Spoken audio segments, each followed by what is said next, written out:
Hello, Taurus, Sun, Moon, Rising, and Venus Signs. Kamusta kayo? Sana ba'y nasa mabuti kayong kalagayan? Welcome back po sa Star Tarot. Kung bago kayo dito, welcome din kayo. Thank you sa inyong support. I truly appreciate it. God bless you all.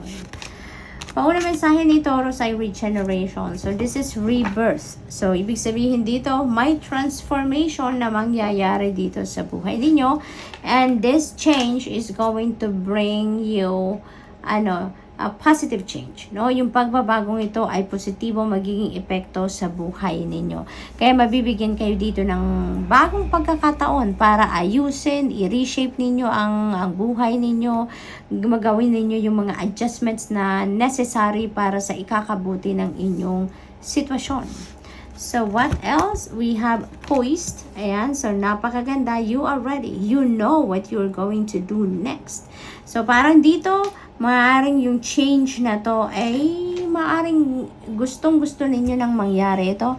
Pinagplanuhan nyo na siguro ito. Pinag-isipan nyo na ganito ang gagawin ninyo. So, parang sigurado kayo of what you're going to do. No?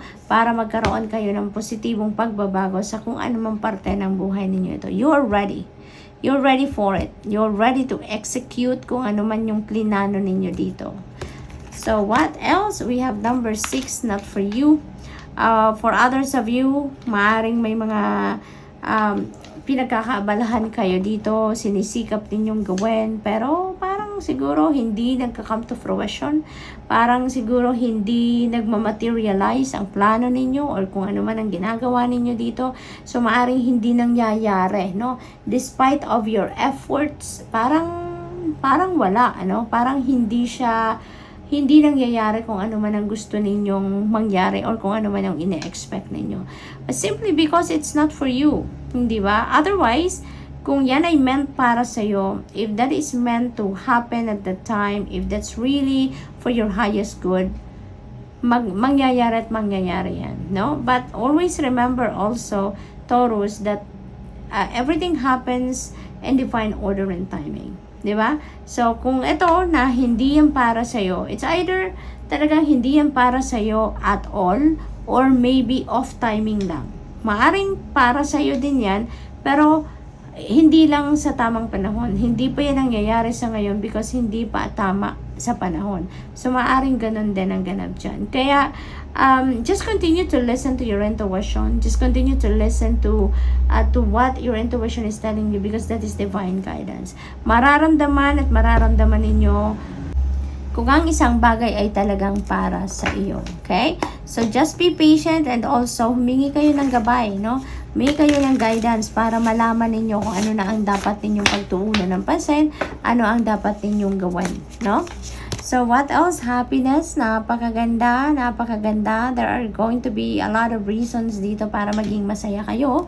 There could be blessings na parating sa inyo dito. No? Maraming mga opportunities or possibilities na maaring kakatok din sa inyo dito. And maybe, some things are not for you, but because maybe may iba na para sa inyo sa ngayon at maaaring yun ang dadating na mga opportunities and possibilities that will make you happy. Diba? So, what else? Magic. Ayan. If you believe in magic, makikita ninyo na there are going to be miracles that are going to unfold sa buhay ninyo. When you believe in miracles, miracles do happen. Ganun din yun. When you believe in magic, magical moments, miraculous events are about to unfold. Okay? So, what else? We have change is coming talaga. And this is a beautiful change. So, maaring, dito sa transformation energy, diba? Meron tayong rebirth. Kaya definitely, your life is going to change for the better, no? Maaring maganap dito na pagbabago. Depende sa inyong sitwasyon. Kayo lang ang tanging makakaalam niyan kung anong parte ng buhay ninyo ang magkakaroon ng pagbabago at this point. No? Kaya, be ready for this change. No? Change is always beautiful. Kaya, that is going to be an exciting period sa buhay ninyo sa ngayon na mayroong mga pagbabagong mangyayari. Judgment energy, this is decision making na hinaharap ng iba sa inyo dito, Taurus. This is a very important judgment call. Maaring in the past, may ganito ng scenario sa buhay ninyo, but maybe So either ini-ignore ninyo ang sitwasyon na to, maaring hindi ninyo pinapansin, or maaari din na ano ninyo ito, pinili nyo talaga na deadmahin na lang ito, no? Parang it will pass. Hayaan mo na, it will pass. Pero ngayon, maaaring bumabalik ang same scenario. Kaya, tinatawagan kayo ngayon na deal with it, no? Taurus, deal with it. Nang sa gayon, makapag-move on na kayo, hindi na ito muling bumalik pa na kung ano man ang sitwasyon na to na kailangan na ninyong pagdesisyonan sa ngayon. So, we have Knight of Cups. Ayan, apology. Maaring dumating sa inyo ngayon.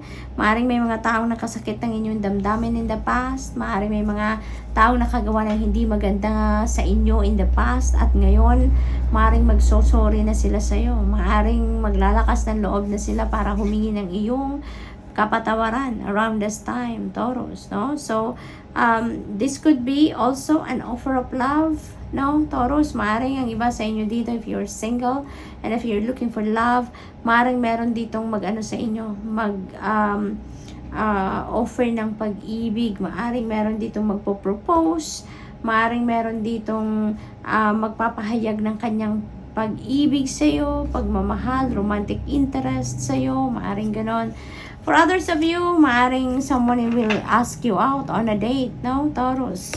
So, we have 9 of Pentacles. Napakaganda. Kasi this is you going to experience financial success. This is you going to receive prosperity and abundance. Diba? Maaring ano to?